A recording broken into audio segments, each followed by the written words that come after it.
မြို့ပြန်နဲ့ဝေးလံလာတဲ့တောင်တန်းတဲ့ပေါ်မှာလူသူမနေတော့တဲ့အိမ်အောင်ကြီးတစ်လုံးရှိတယ်။အဲ့ဒီအိမ်ကြီးကတောင်ဆောင်တစ်ခုရဲ့အစွန်းမှာတကိုယ်တည်းထီကြီးရှိနေတာ။ဒေတာခန်တွေကတော့အဲ့ဒီအိမ်နာကိုနေဝင်ရင်ဘယ်သူမှမကက်ရကြဘူးဗျာ။ဒါပေမဲ့ကြော်စွာဆိုတဲ့ကောင်တွေကတော့အဲ့အရာတွေကိုမယုံဘူး။သူက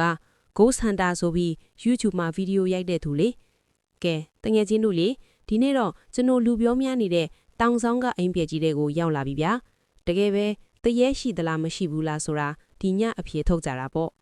ခြေတံတွေကတစ်သားချင်းမြင်ပေါ်မှာကျွီးကျွီးနဲ့မြည်နေတဲ့အတန်ကြော်စွာတယောက်လက်နေတမီတစ်ချက်နဲ့အိမ်ကြီးတဲ့ကိုဝင်လာခဲ့တယ်အိမ်ထဲမှာဖုံတွေပင်ကူအိမ်တွေနဲ့ပြည်နေပြီးအေးစိမ်နေလာမယ်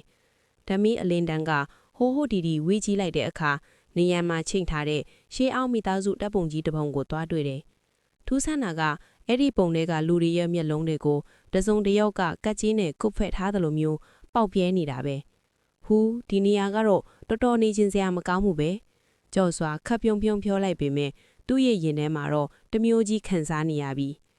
အဲ့ဒီအချိန်မှာပဲအပေါ်တကနေဒုံဆိုပြီးပြေးလွှားနေတဲ့ခြေတံအကျယ်ကြီးထွက်လာတယ်အသက်ရှူတန်းခက်မြန်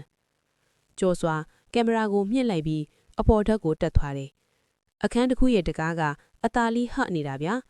သူတကားကိုတွန်းဖွင့်လိုက်တဲ့အချိန်အခန်းအလယ်မှာကြောပေးပြီးထိုင်နေတဲ့ကလေးမလေးတယောက်ကိုတွေ့လိုက်ရတယ်ညီမလေးဒီအချိန်ကြီးဒီမှာဘာလုပ်နေတာလဲကလေးမလေးကဘာမှမပြောဘူးသူမကအယုံမလေးတရုပ်ကိုကင်ပြီးတိုးလေးတချင်းဆိုနေလေအန်ဒီကျော်စွာကလေးမလေးနာကိုဖြည်းချင်းတိုးသွားတယ်သူ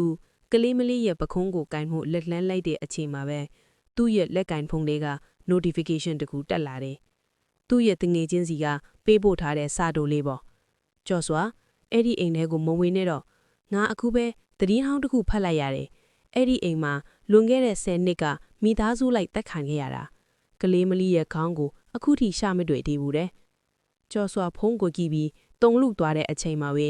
သူ့ရှိကကလေးမလေးကဖြည်းချင်းလွှဲ့ကြည့်လိုက်တယ်သူမရဲ့ပခုံးပေါ်မှာဦးခေါင်းမရှိဘူးဗျာ